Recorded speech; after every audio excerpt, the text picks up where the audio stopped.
we have made headway and we have changed minds. I think we continue to do that. I think now we're coming into this really exciting, powerful place as a women-led, women-founded company where we have leverage, where we can go into these situations and we can change opinions.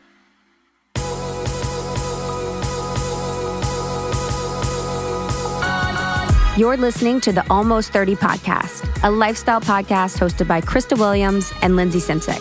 Tune in for a new episode every Tuesday to hear our honest conversations about topics like wellness, entrepreneurship, spirituality, and self-development with guests who are really smart, really inspirational, and really fucking funny.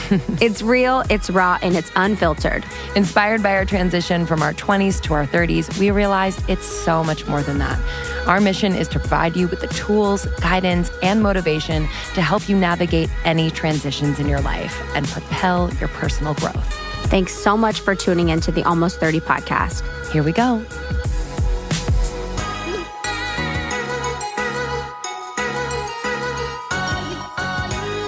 Hello. What's up? Welcome back to Almost 30 podcast. It's a wacky time. It's wackadoo. We are wacky.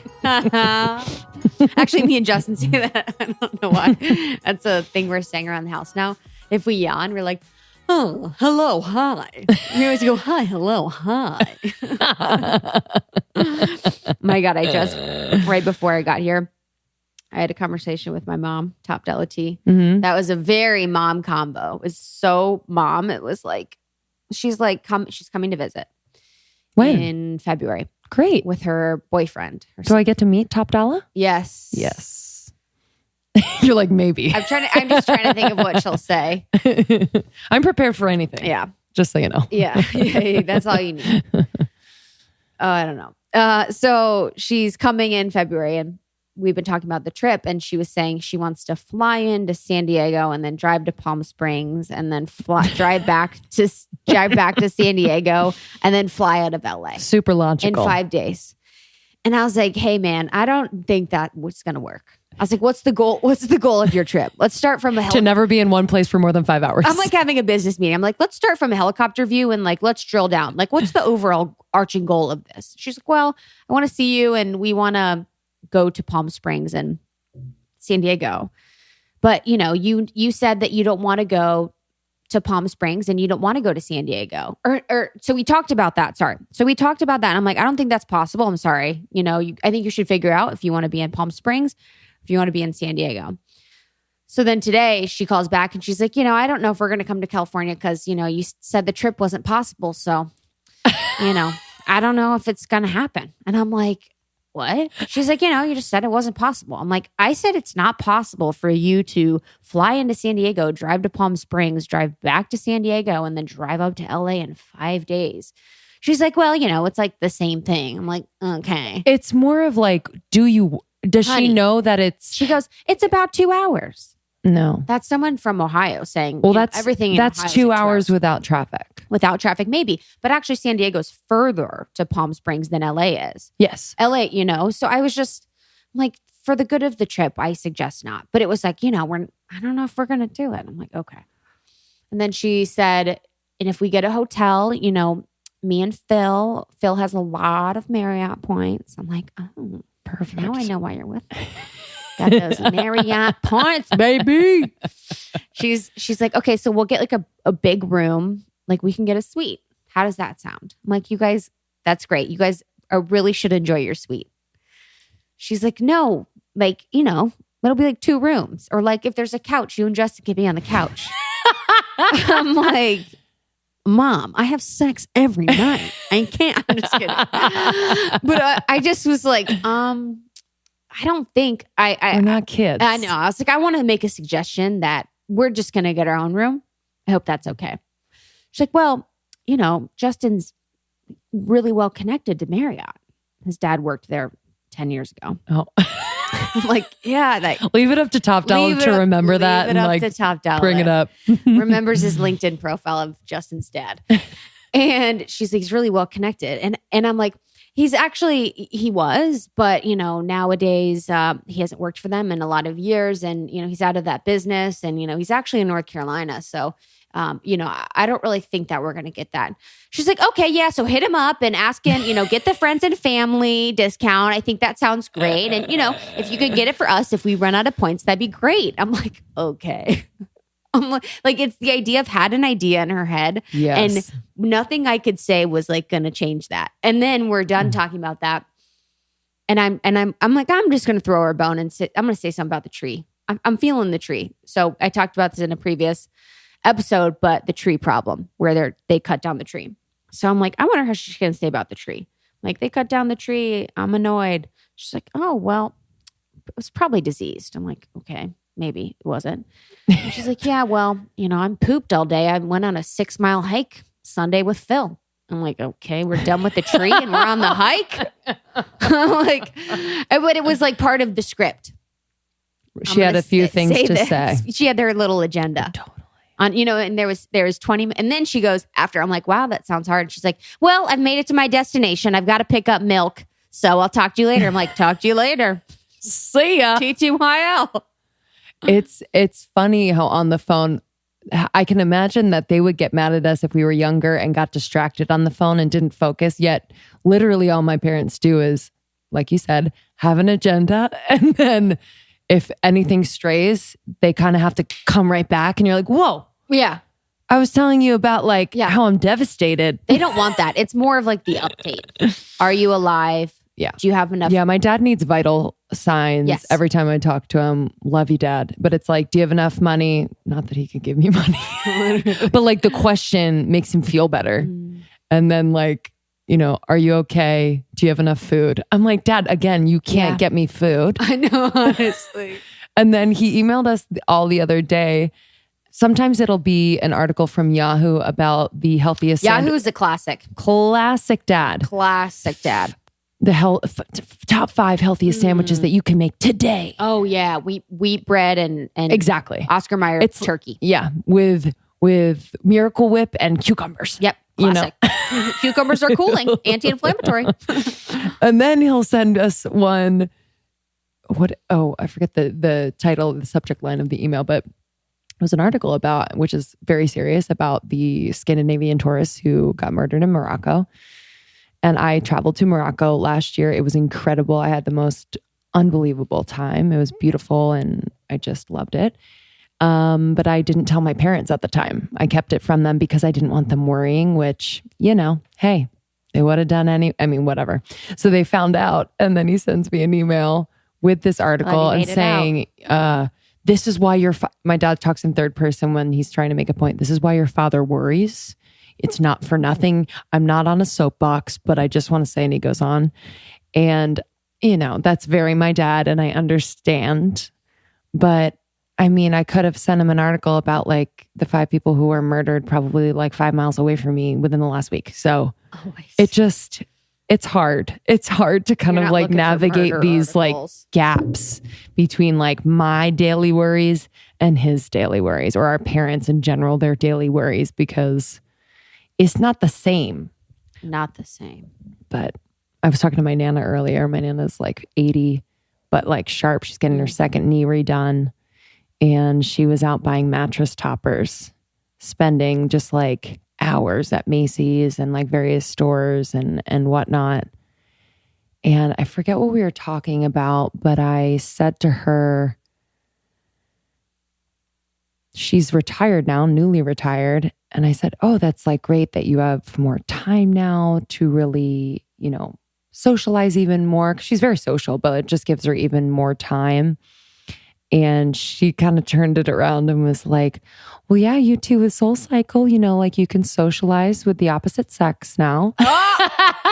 Oh. I was like, oh. She's like, do you need a mattress topper? It always comes back around to you deserve to take time to date around and meet someone who you're going to spend the rest of your life with. She really wants me to take time off work to date. Oh, you know what I mean? She feels like everything else is getting in the way of me meeting someone who in her mind will take care of me and I won't have to work. Exactly. That's the thing. I'm okay. You got to forget about this other stuff because the real man is waiting for you at Chase Bank. No, but my Nana's the type that would be if I brought home someone from Chase Bank, she would not be so keen. Like she's very picky, even though she's pushing me to go and do whatever. Like it's very interesting. My poor sister. Yo, she went on one date with one dude in high school who went to Harvard. He was like a wrestler. I swear he got and I think he like fucked over my sister. I think just last year, my mom stopped talking about him. Like my sister does that too. 34, and it's been 16 years, more. I don't even know how old. Still, honestly, we'll never stop talking about Harvard. She's like, well, she's dated some of the best guys from Harvard, and you're like, oh, dude, my poor sister, man. Every time she's like, fuck, I can't get out of this. So sad. Oh, man. So sad. Oh, but that was like me too, actually. So they got me a nice Toomey backpack that I can travel with. Oh, yeah. When we're on tour. Love that. Yeah, and it actually was on sale. It wasn't really that nice. much money. It's beautiful, and it can carry my laptop and sits on my suitcase. Mm-hmm. And of course, my sister, super shit starter. She's like, when we got you that bag, Mom said, I don't even know why she wants this because she never takes care of her stuff anyway. I'm like, oh, okay. How does she know? And I'm like, what a bitch. And then I look at my whole life, and it's a mess. Literally, I'm like, bitch. I mean, we have to get nice things in order to realize that we should probably be taking better care of everything. That isn't else, even whatever. that nice. It's not like a fucking Gucci backpack. True. We're on our way though. Yeah. Okay. So today on the pod, we have this was such a good one. The founders of Skinny Dipped, who, we just adore working with. We had the whole crew. It was a whole crew. It was amazing. We've been working with Brittany from Skinny Dipped for a long time. She is a friend of ours, a friend of the pod, and she has been a great support for almost 30. We've had Skinny Dipped on tour, and I've introduced them to all my friends. I always have it with me all the time, and it's just a brand that we know and love. So to have their founders on who are all females, who are all very closely connected, who really, really created something from the ground up with a vision and with hard work and determination, and had no background in this space. They weren't experts in food products or food packaging or any of this. And they really, really figured it out together, learned it together, and just grew this business, Skinny Dipped, where now it's everywhere. It's in Target, it's in all these places. So it's super inspirational for me to kind of see women like this work together to create a dream and to create a business like Skinny Dipped. Absolutely. We had on, so the two founders, Val and Breezy. So Breezy is the CEO. Breezy is Val's daughter. They have such a incredible dynamic, and Breezy is such a boss, just her at her young age to be a CEO, killing it. So proud. And then co-founders Lizzie and Chrissy, who are just so sweet and really are instrumental in keeping the Skinny Dipped ship running and evolving. And it was just a really great conversation. We talked about Josh Dickerson, who was a friend that touched their lives and basically inspired this business. So I really was glad that they shared that story as well. We laughed. It was great. It was our first time having 4 people on the pod at once. Yeah. It was great. And it actually flowed really, really well. It was great. Started out very emotional, heartfelt for their reason. So their why. There's just so many reasons why I love their story, but it's so clearly rooted in a why that it is undeniable that they were going to be successful. And they really reevaluated their life's priorities when they lost Josh, someone that was very near and dear to their hearts, and then built this business and worked together so well. So there is a lot to learn from them. They are an inspiration to me. We loved Skinny Dipped. We are grateful to be their partners. If you do want to get Skinny Dipped, you can use the code almost30, but you could also pick it up at Target. And we love the peanut butter flavor. And I just saw them in the airport. Rock on. Rock on. Because I've been waiting for healthier snacks in the airport. Come on. I know. Lunchables. All right. Enjoy this interview. We will see you on the other side. Thank you so much for tuning in. Skinny Dipped in the house. Skinny Dipped in the We're house. having a party. Yeah, this is truly. I wanted a party today, and I didn't know how I was going to show Anytime up. Anytime Skinny Dipp's here, it's a party. On tour, So we have it for Untour. We've brought it in all of our bags and stuff. Then it's nice because we have extras. Yeah. And our extras always make it their way to our bags. And it's like, by the end of the event, we're like, you got the extra skinny dip? Yes, who has it? Literally. Bring it back to the hotel. We always bring skinny dips back to the hotel. It is like our favorite treat. So we are so happy to be here. We love working with Brittany. She has just been such a great support of the pod. Meeting her in person in Seattle was just the best. And we're just so excited about what you're doing. We love your story. So we are so glad to have you guys in the house.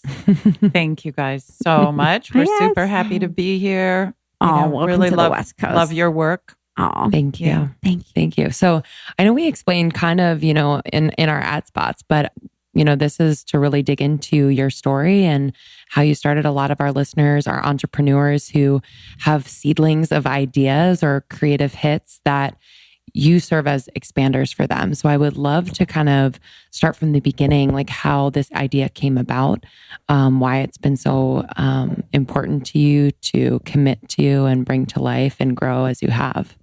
That's a complex question, but I usually date the genesis of this idea back to about 2012, and our friend Josh Dickerson, who was, I like to describe him as this like beautiful shooting star who kind of raced his way through our life for a very brief period of time. He was sort of the boyfriend to my youngest daughter, Emma, Breezy's little sis. And at the time that she was about 15, and Josh was diagnosed with a terminal cancer, very serious one. And so our family ended up spending the last 6 months of his life with him and with his family, trying to help walk them through the path.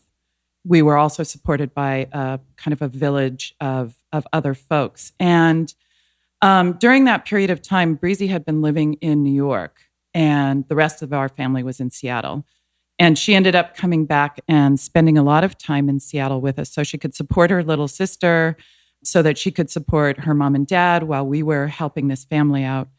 And I think that at the end of all of that, after Josh passed away, we had a much better idea of how important it is to make life sweet and, to make decisions about how you're going to be spending, very conscious decisions about how you're going to be spending the rest of your life. And for us, we had always been a very close family, and that really meant spending more time together. And so Breezy and I started talking about doing something together. And we only knew that we wanted to make it food-centered and food-based because food is super important to our family, most from, just from the point of view of loving it. And we wanted to do something that involved health and a healthy kind of food idea, but something that was also super delicious at the same time. And we had no idea what we were going to do. And that was that was really the genesis, was Josh kind of leading us down this path to coming back together and deciding that, we wanted to spend time together and we wanted to focus on something that would sort of nourish and nurture people in the way that food had always had that place in our lives. And that's when we started kicking ideas around. How did you guys have the conversation about death, as a family? And I guess in the community and the people around him, how did it change your perspective and your relationship with death? Yeah. I think we encountered death straight on, full on. I mean, there is no way of ignoring it when you're with an 18-year-old, 17-year-old male who knows he's going to die. And you can decide that you're either going to walk through the fire with him or not. And, there's no judgment there. Not everybody is ready for that in their life at that time. And I think for me as a mom with Emma, she was so young, and we had to sit down and talk about, could she do this? And if she was going to do this, being fully aware of what this was, I didn't want her to do it by herself, and felt that it was so important to support her. It was heartbreaking. I think it takes a great deal of courage to take a deep dive into death. It was remarkably full of humor. When I think about this period of time in our lives, I think about kind of the way that Mexicans celebrate Day of the Dead with light and a certain sense of Black humor and joy and grief. And it all gets sort of mixed up together. And I think that was what this was for us. Josh was no angel. He was a firecracker. He was, a kick-ass athlete. And he made a decision that for the last 6 months of his life, he was going to live, all caps. And that's what he did. And so in a lot of ways, we took our cues from him, which was really interesting. This young, 17-year-old, he died a couple weeks after his 18th birthday. And he just blazed this trail, and his mom and dad basically decided that whatever Josh wanted, they were good with. And what Josh wanted to do was spend as much time as he could with his friends and with his girlfriend, quotes, Emma, who was really just a very, very good friend. And, we would have nights where the kids would come over to our house for, I don't know, there would be like 15 of them spending the night with Josh at our house. And they just, it was like he had a little posse that followed him around everywhere. And the kids were going to soak up all of the time they had with him. So there was it was a very conscious thing, and for me, it made me so much less afraid of death. Yeah, it's the ultimate lesson. It's the ultimate teacher of all lessons. It's so beautiful, and it's so I would love to be in a position at some point in my life to be in a place where I could teach others about death and about the acceptance of death in such a powerful way like that. So that's such a beautiful thing. And, it's really amazing how much it has impacted your lives and how you guys were able to take that on in that way. And especially to teach lessons with your kids. That's the best. You know what I mean? You're both going through it. You're both expressing it in a healthy way. You're both learning in a healthy way. And you're just, impacting these 17, 18-year-olds that at this point think they're immortal. And I think oftentimes parents kind of protect their kids from things like that. So if I'm thinking of what my parents would have done, not that it would have been wrong, but I don't know if they would have walked into the fire like that, And I just think that, certainly he feels kind of like an angel that was here for a reason. And so to kind of bring two families together and then to bring a community together, I just keep getting goosebumps thinking about it. It's really powerful, and you have to be willing to be open to that too. So how did it change? How did you see the change in your daughter specifically after his passing? That's a hard question. She was so young, and I think it was difficult for her to go back to life as a high schooler. She took a couple of months off while we went through this. And I think that when she returned to school, she found she didn't have a place to be there because nobody had gone where she'd gone. Josh had a number of friends from around the city. So his friend group came from a whole variety of places. And he was a couple of years older than she was. So it wasn't as though she went back to high school and everybody had participated in Josh's journey with her. So I always talked to her about how she was on the Autobahn and everybody else was sort of still cruising around, in sort of the normal streets. And Emma got on this path that was just at hyperspeed.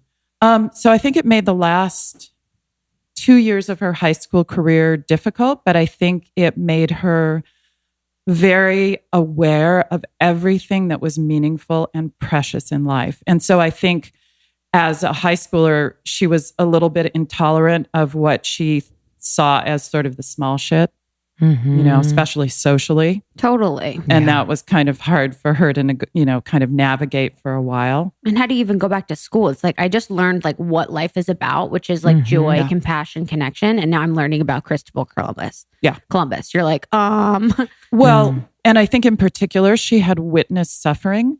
that's the most difficult thing is when you go through that kind of a death, in particular, I think cancer, you are witness to suffering. And not only the person who is experiencing that, but the people who love that person so much, in our case, Josh's mom and dad and many other people. And I just think that's just this enormous like tsunami of knowledge and experience that she had to somehow she had to carry it. And it's so interesting because now if you fast forward 6 years, she's been traveling the world. She, her favorite time, just to spin back for just a moment, Josh had a conversation with all of the people he was really tight with and loved just a few days before he died. He made a decision to undergo something called conscious sedation, which is sort of a kind of a way to begin to end your life. And at the time that he did that, he brought in everybody he loved and had a chat with them. And he had a talk with Emma and said, go out there, see the world, live big, live large. Don't let anyone stop you. And honestly, I feel like she has completely inhabited that life lesson that he gave her. And she's gone out in the world and she lives really big right now. And she's not afraid. So maybe the big thing is that she's not afraid. She can kind of open her arms wide to the world and its experiences. Big experience for a 15, 16-year-old to have. Totally. Wow. That is crazy. That is quite the genesis. So, okay, you guys were really affected by this. So was Emma part of the original kind of ideation of what was going on, or was it just... No, she was young. Yeah. Nope. It was just Breezy and me. Just cooking up. Just cooking up some ideas. Yeah, what did that look like?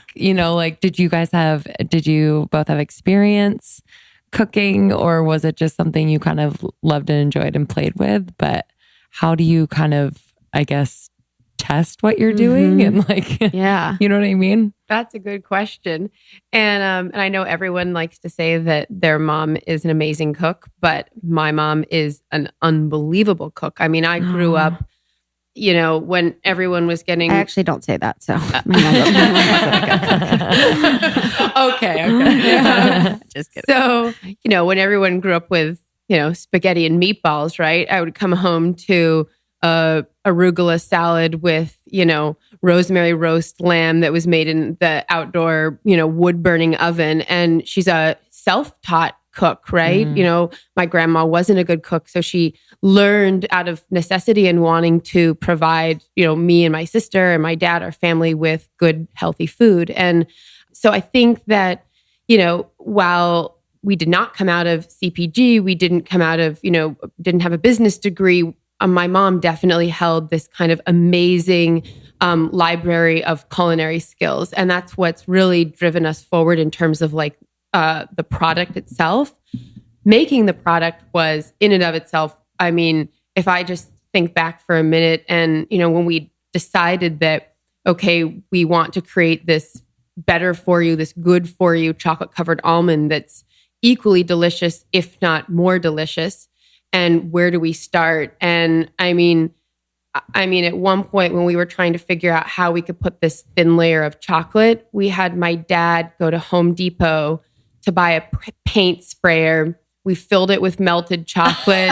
We had all the almonds lined up in the backyard. And, I have a hair dryer with the paint gun so that the chocolate doesn't, harden and the almonds are going everywhere. And we didn't know.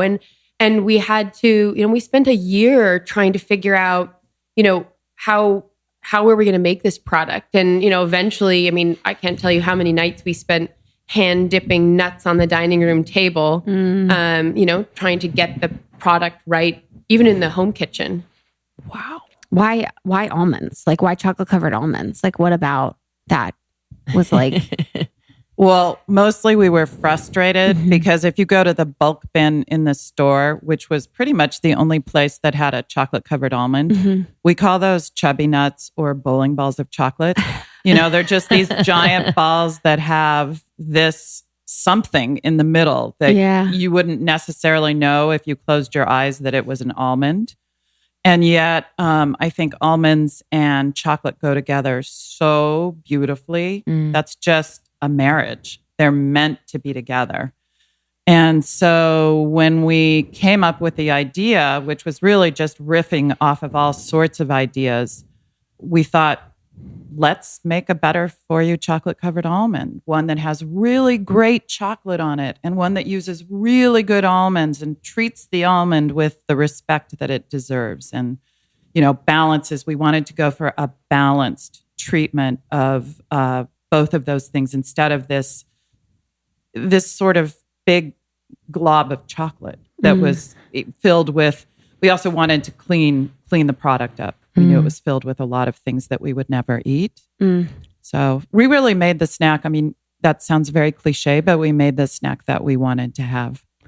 What do we need to be aware of when we are eating almonds, sourcing almonds? Because I know there's not only in the growing of them, but just in kind of the processing of them as well. Like, what do people need to know? Well, for one thing, all almonds in the U.S. have to be pasteurized. And, I think it's about 95% are pasteurized with something called PPO, which is... What is pasteurized? So it's basically a way to get rid of any bacteria that's on them. So I think it was something that was established like 5 or 6 years ago where there was a salmonella outbreak with almonds. And so they just made it a requirement that all almonds had to be pasteurized. Only almonds? Yes. I'm not totally sure about other nuts, but so yeah, most of them are pasteurized with PPO, which is a chemical and an ingredient in jet fuel and just a really scary thing that nobody really knows about. So they can also be pasteurized with steam, which is what we do. So it's a much cleaner way to pasteurize them. What the hell? So Doesn't like so how would we know? Is it if it? Well, labels are what whatever. do labels mean? I guess. But how would someone know if theirs is pasteurized with PPO? You wouldn't. Wow. Because there's no labeling requirement for it. Wow. Fuck that.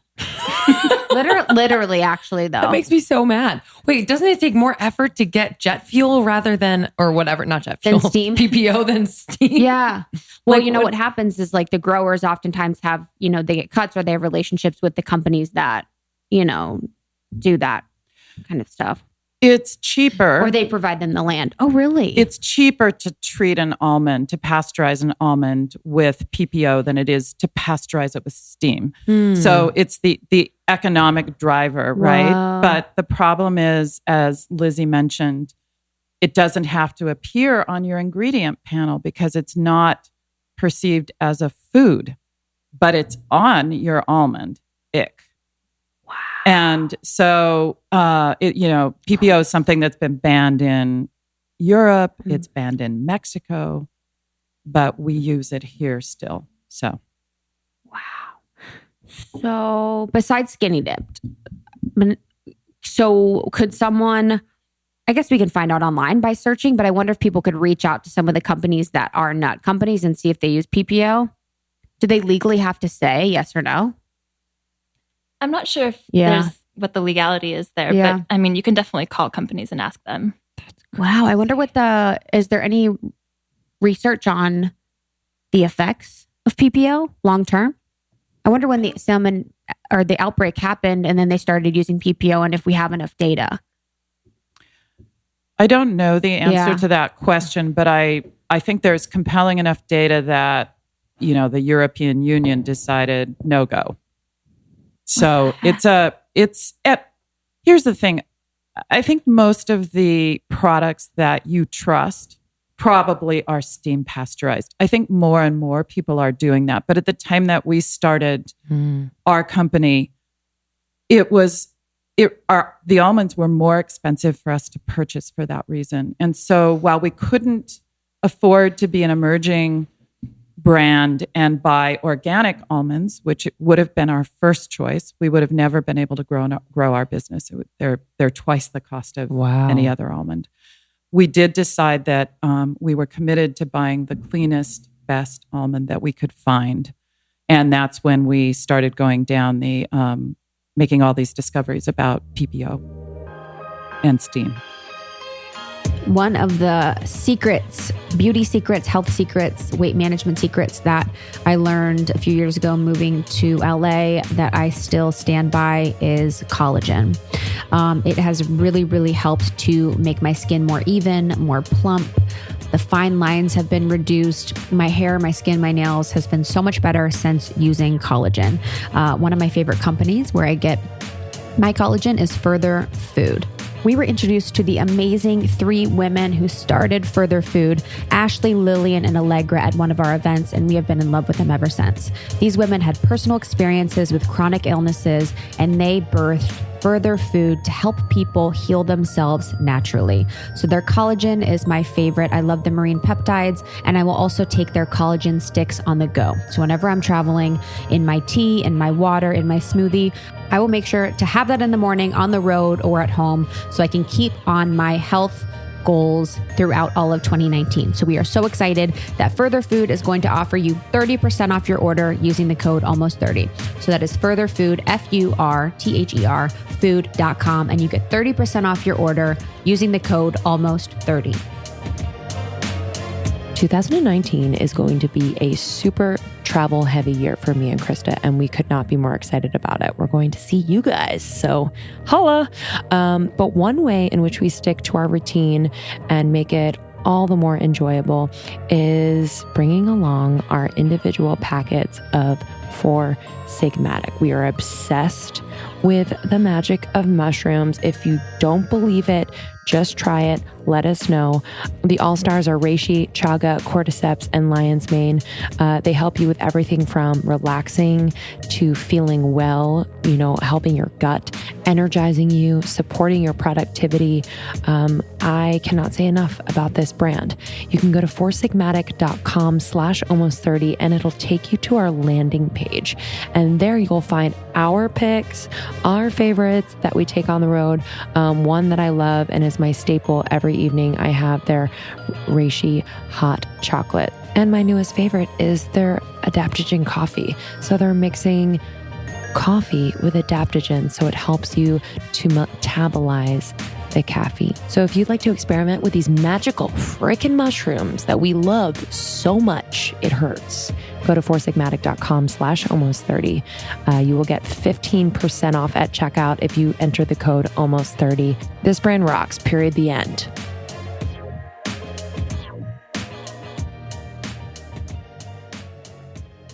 Have you made any other discoveries about the food industry that have shocked you in the way that PPO has? Uh-oh. Yeah. I mean, big eyes. Yeah, it's interesting, right? Like not coming out of a commercial food background, right? And, my mom, who's always at the forefront of the R&D process and everything, which still in a lot of ways we do in a home kitchen, a more similar setting to that. Because when you work with, whether it's a, food scientist or a consultant or something, because maybe, we've tried to solve some issues as we scale, right? Like in batch sizes and things like that. People always want to, offer these products that can make it faster or easier or more flavor. And we've had to really, really hold true to, where we began our roots and what we believe in, which is offering everyone, as my mom would say, something that we would feed our friends and family. And so I think that, our discovery there has just been that it's pretty unbelievable just, still how many synthetic lab-derived additives are in our everyday food. Wow. Yeah. What are the conversations like as you are, I just saw Skinny Dipped in the airport the other day, which is incredible, and Target. What are these conversations like? Are you sensing that the buying is changing in terms of what they're looking for in terms of quality and kind of just the consciousness behind the brands, which is exciting for you, but I just kind of want to know how you've been able to navigate those conversations. We have 4 people on the mic. Introduce yourself. Everyone's an expert. I love this. We have to educate all day, every day, because buyers are used to the chubby nuts or the bowling ball nuts or the almonds with PPO, which they didn't even realize have that. And we are a premium product. We're more expensive. And we have to kind of give them many reasons of why it's worth paying for, or why we're missing a certain consumer that comes into their store who is educated and doesn't want, natural and artificial flavors, or wax and shellac, or any other chemicals that are in so many products. So it is a challenge, but also really fun once you finally get a buyer who leans in hard, and values and understands, I guess, kind of exactly what we've built or set out to kind of get out there everywhere. How did you do the research, to find out about natural flavors or about shellac and wax? Like, how did you find the information to share? To kind of share why we don't have that. Well, that was a lot of, I think, the groundwork that Val and Breezy kind of started. And, and even just going through how many almonds, 35 different varieties, and not understanding why certain ones were so much more expensive, because they, use steam pasteurization or were organic or whatever. And then being like, what is this? Why is it bad? Why are we different? And we Google quite a bit. There are some studies, like the Harvard Business School study. It was the longest study on nuts too, 30 years. A lot of information about just what everything is. And once you show people that, it's pretty compelling, I think. What was the study? The Harvard Business School did a study on just nuts in general and the different benefits that they have on longevity. Like health-wise. Wow. And I just think it's probably, also I think that as we start to see consumers, right, there's like a kind of a wave, of educated consumers that are now label readers, that are looking, that are conscious of what we put in our bodies, right? And because of that, retailers are reacting to that. But I think that the reaction on the retailer side is not always keeping up with the consumer demand. So part of, our job, right, as founders of this company is to, like Chrissy was saying, to educate, our buyers, our retailers, our consumers about that there are good for you options. Now, there are good for you options that don't sacrifice flavor. Right. And I think that's just another piece of it. It's not just about clean ingredients. It's about something that's good for you. Our product is so low in sugar and high in protein, but it still tastes really good. And I think, people are looking for something that's not punishing, but they still want to be healthy. That's always been our proposition, is something that's as delicious as it is good for you. That's it. And as Breezy was saying earlier, we would never, ever, ever put anything out there that we wouldn't put on the table for our closest friends and family. So we've already put the product through a lot of rigor, because we have a high bar that we're trying to reach. And I think one of the interesting things that we've found out is how mainstream now these interests are becoming on behalf of consumers. The target consumer is beginning to really look for this. It's not just the Whole Foods or the Sprouts or the natural grocer consumer, but it's consumers across the board. There's so much growing awareness about what we're putting in our body. And we wanted to be able to offer something for everyone. We didn't want to create a product that was so high priced, that was so great, that we couldn't offer it to the mainstream as well. Sometimes from time to time, we'll talk about ourselves about the people's nut. We try to be the people's nut. We want a certain democratization of our product so that it's not just somebody who has a lot of money who can buy it and enjoy it, but that it's there and available for all the folks. I think it's exciting to be kind of at the forefront of a conscious, healthy brand in a space like a Target, or in just a big, are you in Costco yet? No. Okay. I don't know what the conversation looks like, but just something like that where the majority of people are going to shop, rather than saying, oh, hey, we have to go to Whole Foods or we have to go to Erewhon to get the healthiest stuff. It's really making it accessible, which I think like gives us hope that, these healthy choices could be more widely, accessible to people. It shouldn't be exclusive. And I think it's just, the point is exciting because you're changing the industry standard and almost pushing other brands to really check themselves and check their process and what ingredients they're using. It's always exciting for us to talk to brands like who are doing that. Mm-hmm. And so you guys are making this like at your house in like all these crazy ways. What was the point where you're like, oh, this is a business and we're going to actually treat it like a business and we are going to take what we're doing seriously? I think, looking back, it's hard to pinpoint an exact moment. I think it kind of happened organically.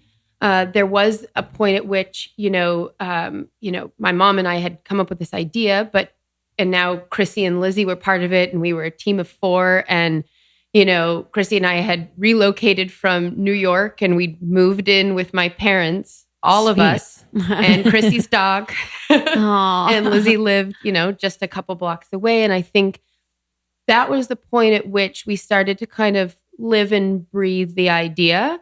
And, it was this coming together of different ideas and skill sets and this combined kind of intuition and excitement that we all shared. And at that point, it really was, we kind of gained this momentum together as a team. And it was just like, no looking back, this is what we're doing. It just felt so natural. Mm.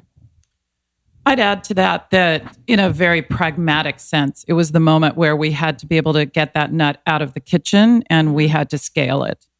That was no easy task to figure out. We could make a great product in our kitchen, but we didn't know how to take that great product out into the world and recreate it in massive quantities. So I think there was that realization and struggle, and coupled with when we threw some money at it. Mm. Yeah. Yeah. Yeah. What was like the scaling process like? Horrendous. Well, yeah. In a word. Yeah. And fun and hilarious when I look back on it. We went down a number of paths that were the wrong roads. We just didn't know they were the wrong roads when we were on them. What does that look like? That looks like driving to Oregon and finding some little place that dips hazelnuts and, begging them to use their equipment to see if we could do this, and realizing that, that was not a tenable thing when you're literally placing one nut at a time onto a conveyor belt and watching it go through this like waterfall of chocolate. And then I think you guys were on the other end of that belt, sprinkling it with sea salt, sprinkling it with cinnamon. And we thought, not going to work. Definitely not going to work. So we just did 12 Still nuts. handmade. 2 hours and we got 6 nuts. But that is I think that's been one of the most interesting pieces of the business for us, has been figuring out manufacturing and working as women in a manufacturing world, a world of co-packers who are the people who are able to scale and replicate your product, and our insistence on maintaining the quality of that product. That has been quite the learning curve for all of us, including the men with whom who have had to deal with us. And really, really interesting to be a woman in that situation. These are very old, conservative kinds of institutions and factories. And here we were with a better for you product that had to be this and that. And we were committed to it being this and that at scale. And that's been quite a difficult journey. Did you change their mind, or did you just move on from them? Like the old school?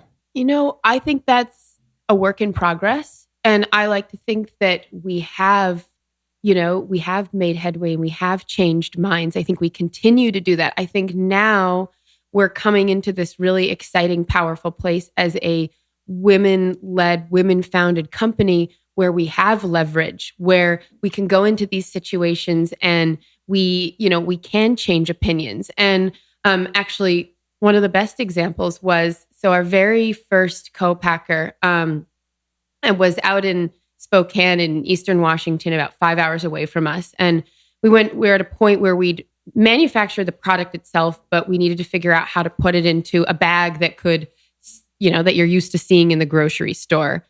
And I called this company and I said, hey, here we are, we're this natural food startup. Can we pack this? And they were like, well, you need to pack 25,000 pounds of each flavor minimum. I was like, I have 250 pounds, and we were able to convince the guy who ran the factory to let us do it. And we drove out there in our little car with our nuts, and we packed it on the line, and we were all there, and we packed each individually little bag ourselves for 2 days or whatever. And we drove it all back, and we went and we sold it, and over time, it was incredible. That relationship grew. And it was only a few months ago that he wrote to me and he sent me a picture, and he said, I just want to tell you, congratulations. You ship truckloads every week from us. Oh. And, I think it's those little things that we have been able to influence. Yeah, I love that. Yeah, I think it's a real kind of culture clash in a way. And here we are chatting sort of on the eve of an important, or day after an important election. And I think one of the things that we have learned is to step toward this sort of middle America culture. And I think in return, they are stepping back, and manufacturing has allowed us to have conversations that we might not have otherwise have been able to have with certain people. And I think stepping into the manufacturing world has given me such enormous respect for how hard people work on a line. They stand up all day long. They don't sit down. This is hard manual labor that goes on. And I think I have a newfound understanding for how scary it is to think that your job is on the line. And just to see what goes on in that world has been so fascinating, because those of us who live on the fringes of the country don't jump into those worlds very often. So for us, it's been another way that we become educated on this journey as we've grown the product.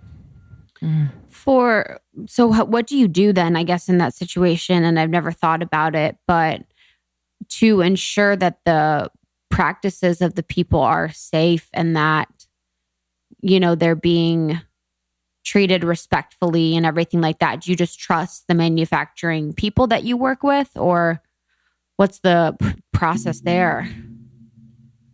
That's really about making wise choices from the get-go. Yeah. Making sure that the partner you choose does have those practices and aligns with you that way. I think we're very careful about that.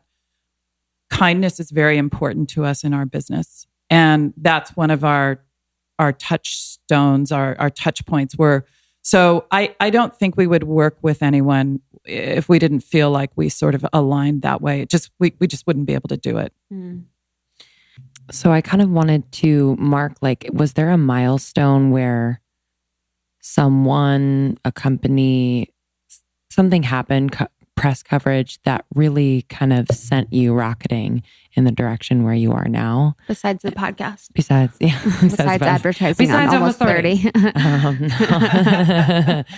No. We wish. But I'm just sometimes when those things happen, you don't know it is that moment. And so how do you, what did that feel like? And how do you kind of metabolize that and then make your next move?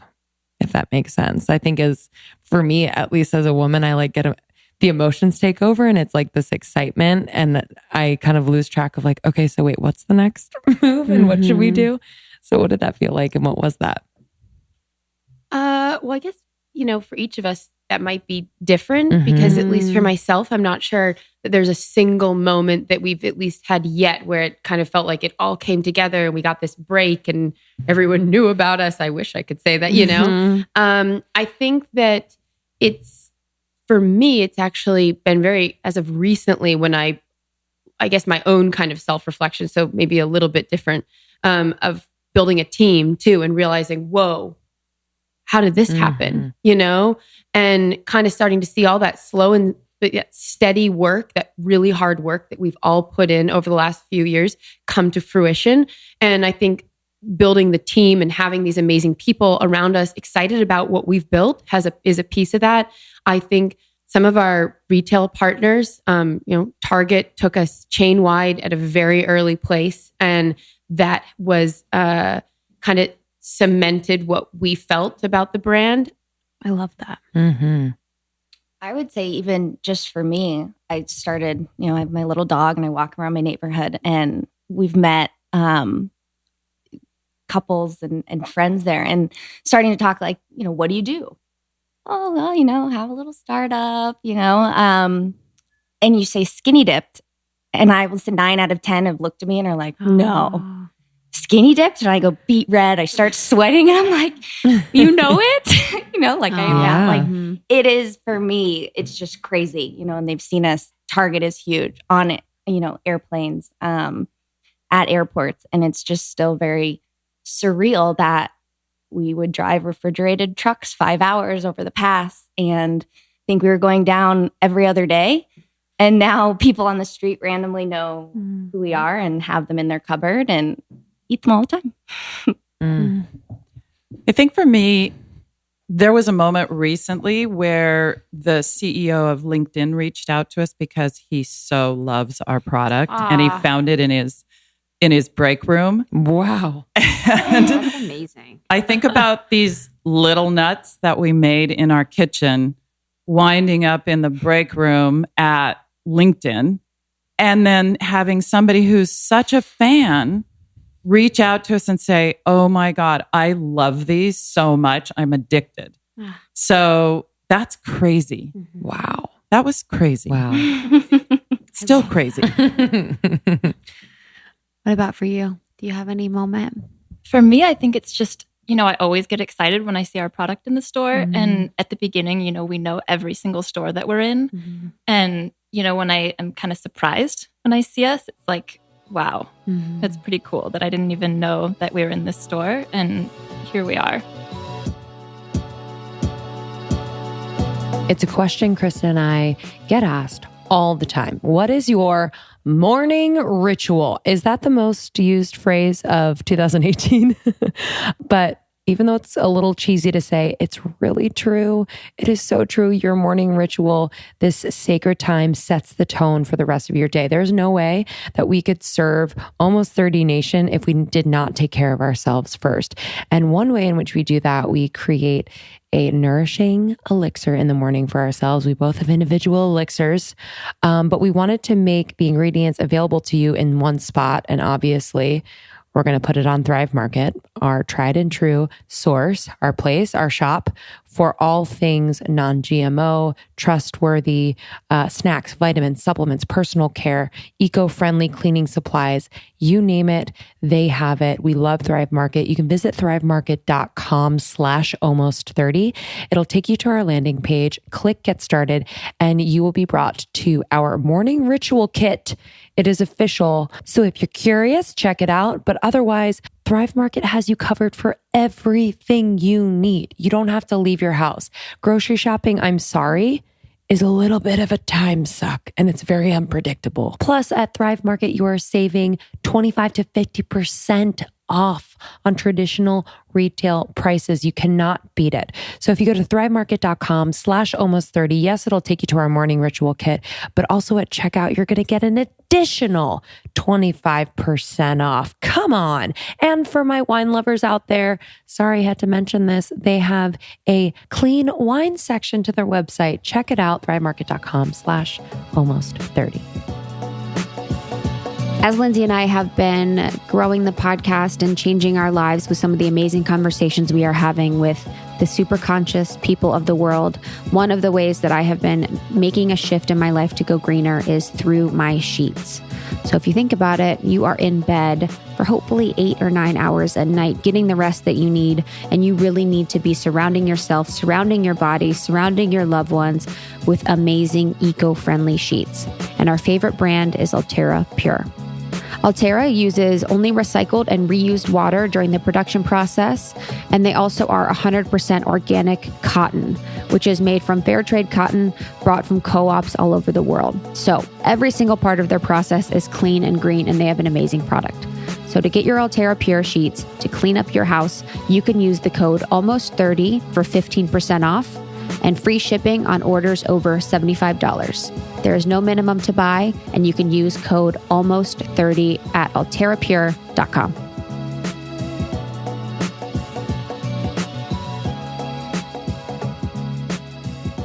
What went behind kind of like the creation of your branding? Because I think it's so good, so eye-catching. I don't know. I love it. And what was the creative process behind that? Did you kind of have a vision, or did someone else kind of present you with ideas? It was a very long process. We didn't always look like we do today. Our package used to be white. It had very little color, and we would have it in the store, and it was so hard to see on shelf. Like, we would walk into a store and not even be able to find our own product. And so we said to ourselves, like, wow, we've got to do something. And, I think we all have a lot of good intuition and ideas there about what's going to work. And so we really worked collaboratively with a few branding agencies that helped us. But, that's where the bright colors came in. We wanted something that was really going to pop off shelf, but still show the product and show what it is and how delicious it is. And it's a really fun process for all of us, the creative. But yeah, I mean, it's seriously a work in progress. We've been at it for years. It's a long evolution, and that started with the white package Lizzie was just talking about, which actually had a window. We thought it was important to show the product inside, but that didn't work out very well for a whole variety of reasons. So we abandoned that, and we didn't have any money. So we worked with interns to help us, and we would progress the brand a little bit further. And then we would take another stab at it. We knew we wanted these gorgeous colors. Eventually we got there, but you think it's a simple process. It's not simple at all, because you have to accomplish so much on the front of your package, including trying to, be that product that kind of really jumps out to the consumer. And our struggle has always been trying to convey this idea of healthy indulgence. So, and in fact, we're still working on that to this day. We've got a little mini brand evolution in place right now. So our package will look much the same when you see it in a couple months' time, but slightly different. And all of this, I think these are growing pains as we grow up, and we work hard to really convey the attributes that we think are so important about our product, that we want you to know that we're low in sugar, super low in sugar, and we're high in protein. And so we're working hard even now, as Lizzie said, to continue to grow and evolve the branding. And then for being, four of you, what's that like, as four women running a business and managing each other's energies and managing your relationships and managing the opinions? And has it evolved? Don't be shy. Yeah, I think that, we always say that we did everything that you're not supposed to do. Went into business, family, friends, here we are. And we tend to do a lot of things the way you're not supposed to do them. It's taken, I think, like any relationship, it's taken work, and we've had, challenging moments, but every time that we work through them, we're a little bit stronger. We have had to learn to respect each other for our different skill sets. I think the four of us have this kind of incredible ability to come together and each bring something a little bit different to the table. And then when we're apart, we're able to take that with us and then also marry it with our own set of skills. Breezy and I had to do some heavy lifting up front, and Lizzie and Chrissy were witness to some of that, and they were wonderful about it. But we had to go from being a mom and daughter to being business partners. And that required a shift in mindset, a number of things. And we haven't mentioned, but Breezy is our CEO. So we had to establish, she and I, early on, that was the right thing to do, which it absolutely is the right thing to do. Breezy is very dynamic, very forceful, very determined. I bring sort of more the creative side of things to our business. But I, speaking as an almost 60, not an almost 30-year-old, I had to be able to put my ego aside and recognize that was okay to not take that role in our business. And so there's been a lot of personal learning, certainly for me in this on this journey. So we had a lot of battles in the first year. And then the thing about it was that I think Breezy hit on it exactly. We learned to really respect one another and to respect each of our individual skill sets. I had to be okay with, we were still paying Breezy's cell phone bill at the time. That's amazing. I had to be okay with her running. Come on. And she was handling all of the finances in the business. And I was just like, I hope you still are just as a joke. Yeah, literally. I think we are. It's cheaper on the plan. Cheaper on the plan, y'all. Cheaper on the plan. Something like that. So That's amazing. There was all of that. But that hard work we did in the first year, and the fact that the two, my two other daughters who are sitting across the table from me could tolerate that. And it took that. We were living on top of each other. It was a very personal thing. And this is how we had to grow up as a business so that we could learn to behave as business women as well as friends. What does Dad think? Yeah. Oh my God, so much estrogen. But he's so proud. Like, I just he's amazing. I have to say, all of our SOs have been extraordinary. They're always, they all do different things for the business and hop in there in different ways. They are all steady. They are all so behind us. It's part of the reason we can do what we do, because they are such supporters. They love us so deeply, and they just jump in there and do whatever we need them to do. They're amazing. Amazing. Have they ever, what do they do for the business? Drive the truck? Keep us sane. Uh-huh. But so my husband, Stevie, has been doing a lot of the Amazon headaches, sorting out how that even works, signing up warehouses. What else has he done? He's even done some demos. He's the brainiac. Everyone's got to do He's the demo. brainiac. He solves a lot of hairy issues on that side of the business that you have to have, I think, a special brain and a special patience for to get down to the nitty gritty and actually make it work. It's a mystery to me. My fiance is the chief travel officer. Delta King. He does all of our travel, books it all our hotels, all our flights, all our itineraries, which is amazing. And then my dad, who has, over the last 5 years, he just is always there to move mountains, is how I would put it. And in an incredibly efficient and unbelievable way, and bail us out of whatever sort of disaster, help bail us out of whatever sort of disaster, we call them nut-tastrophes, which, we've had trucks of nuts dump over while we're driving them in the middle of the night to get packaged. And he's always there to help us remedy those. I have to touch on one thing about Fosty really quick. That's Breezy's dad. So we were all there all the time, living together. Built our very first booth for Expo, which we took on a plane out of anything. And then literally when I think we were all ready to break, my husband was still in New York and I was living with them, and he would always have the hug at the end of the day to be like, you got it, kid. Going back out there and we'd be like, oh, come on. we can do this. Oh, wow. Yeah, they're all rocks. Yeah, my husband does all our truck driving. Shut up. Hell That's You know, amazing. we used to drive our own trucks in the beginning, and then we got to a point where we were like, we're done with this. Yeah. so is so everyone like full-time employees? Husbands and wives? Like, No, they do. Okay. They volunteer. okay. Okay. I would say they are volunteered. Yeah.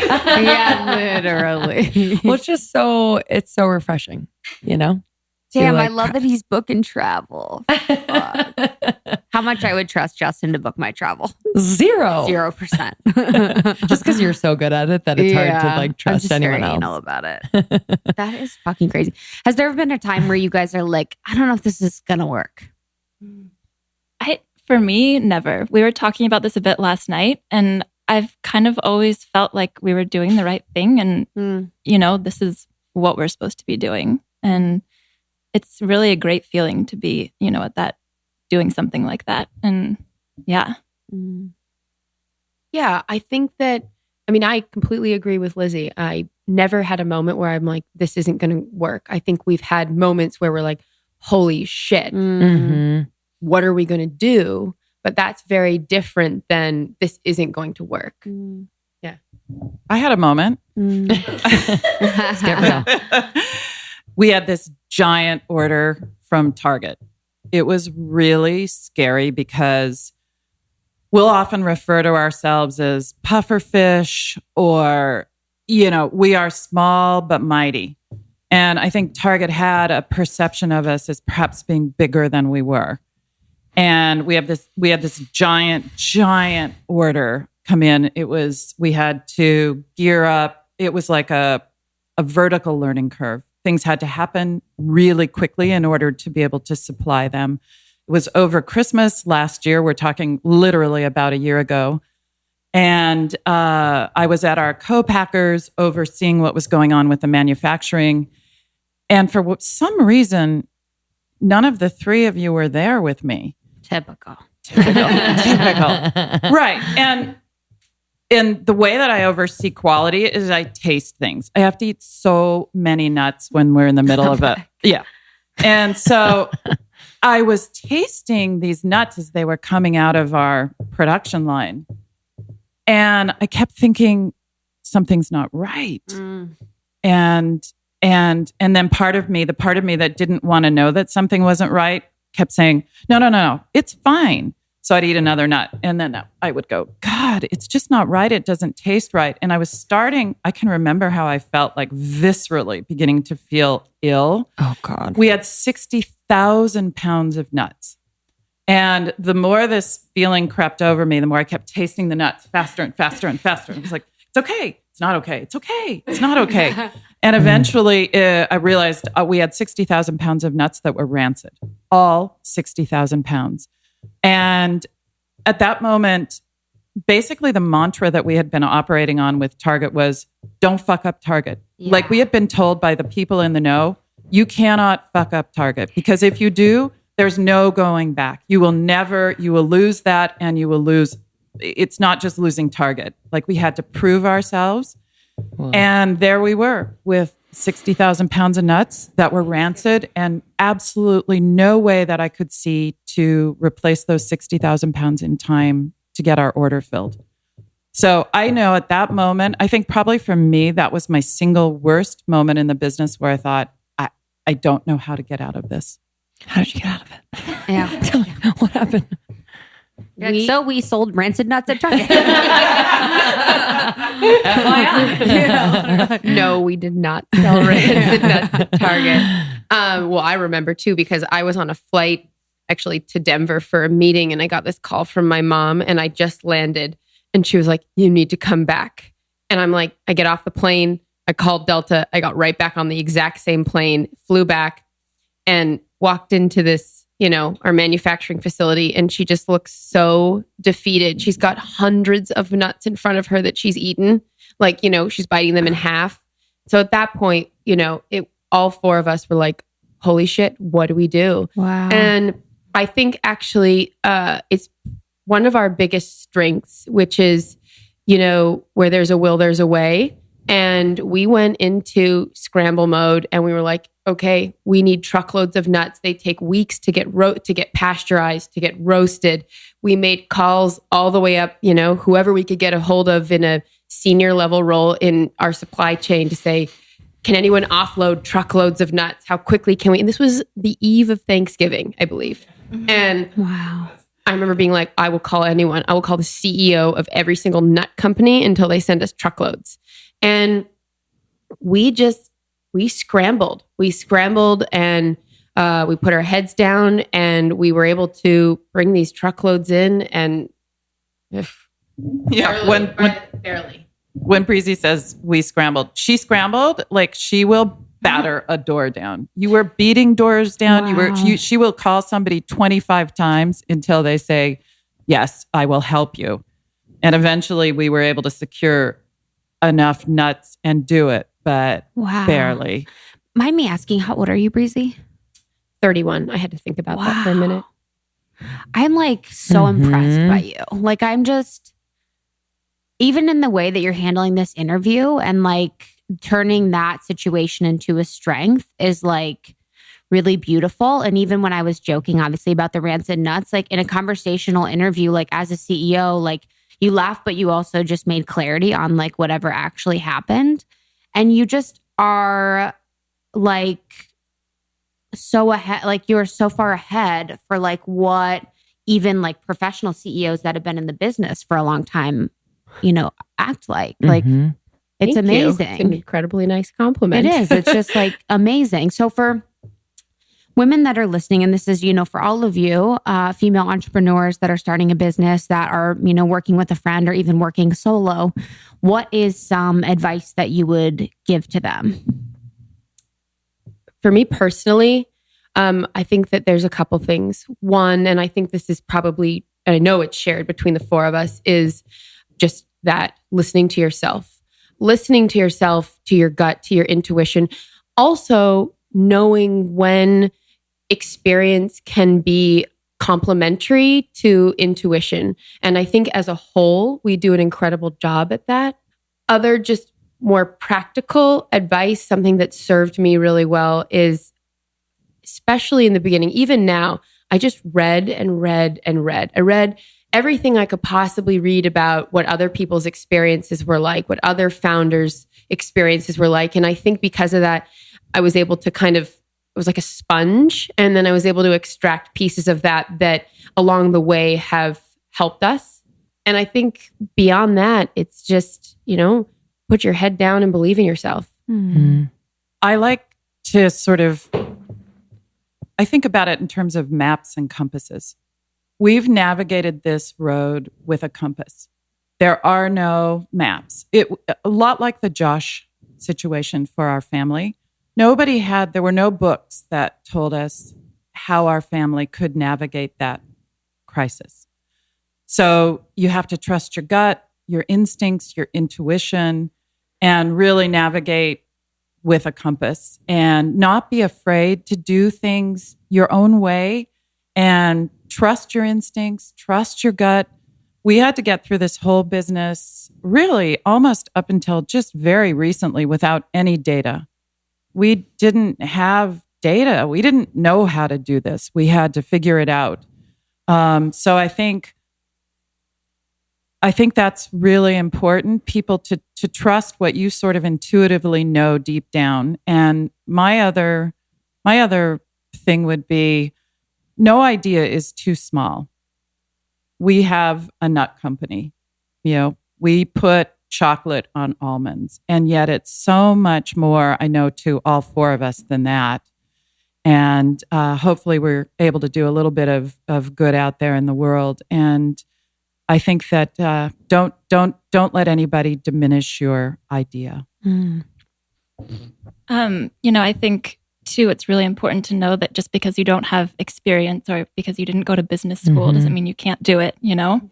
If you have an idea, you should go for it and don't be afraid, because none of us had any experience in the business world, and here we are. So wow, yeah.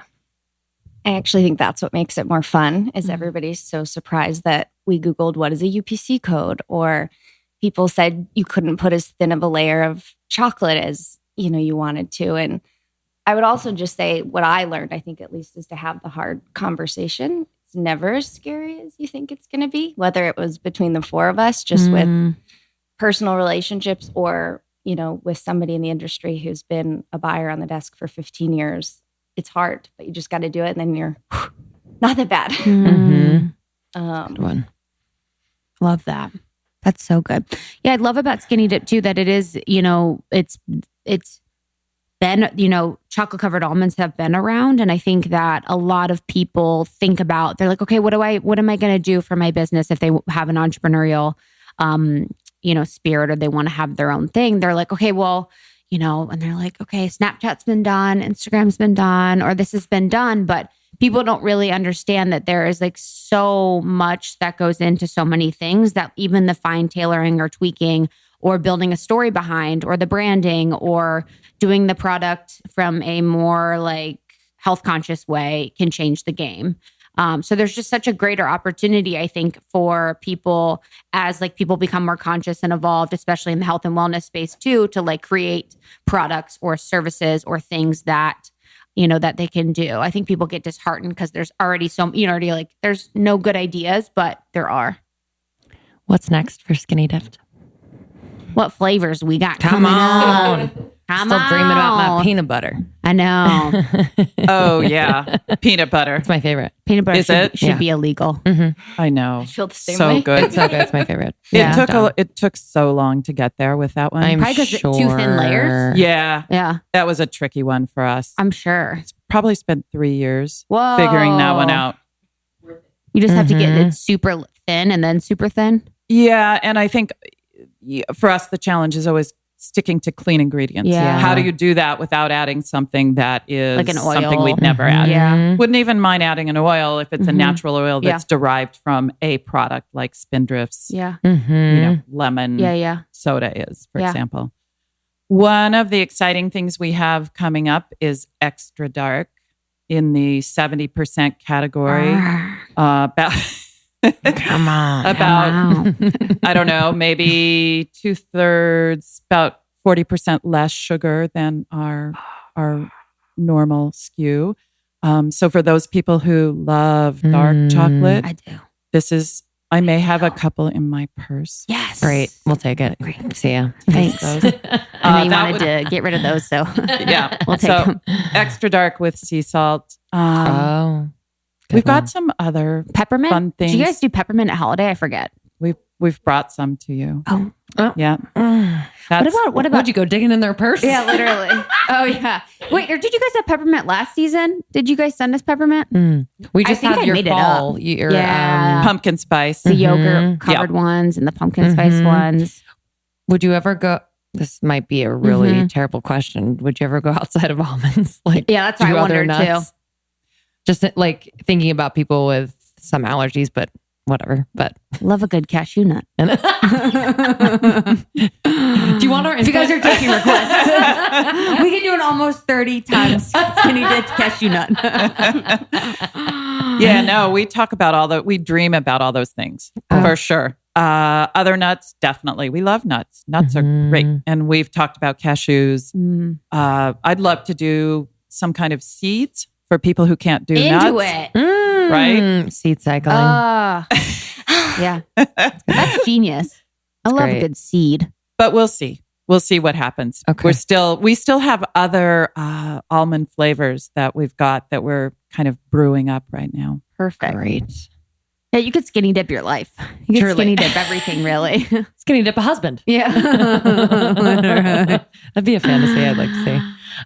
Well, thank you for being here. Yeah. We always just love to kind of like flip the brand around and see really how you built it, your story, the things that have challenged you most and what you're most excited about. And we're just grateful. And we're so proud To have you as to work friends. with you guys. And it's just, there's no better feeling when, we first are introduced to the brand. We love the packaging and then we love the product.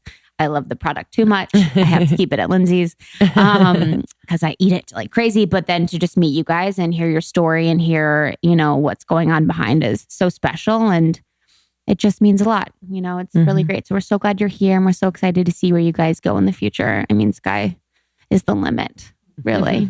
Thank you guys so much. This has been such an exciting day and, way to be able to tell our story. Aw. Are we your first pod?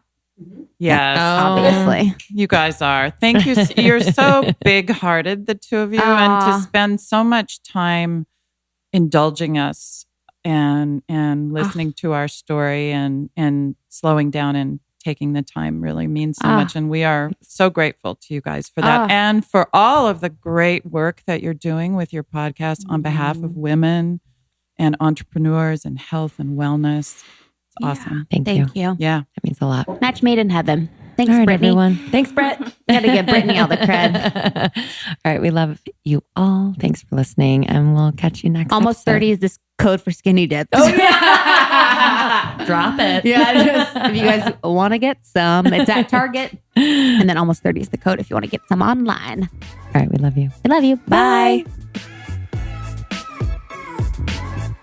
Thank you to Skinny Dipped. Yeah. Thanks You're the for best. coming over. We had so much fun with you ladies. It was awesome. So Skinny Dipped Almonds is the brand, skinnydipped.com. You can use almost 30 if you want to buy online, but they're also available in most retail stores. Target is one of them. So pick up some Skinny Dipped Almonds, baby. Hopefully it was inspiring to all you entrepreneurs out there.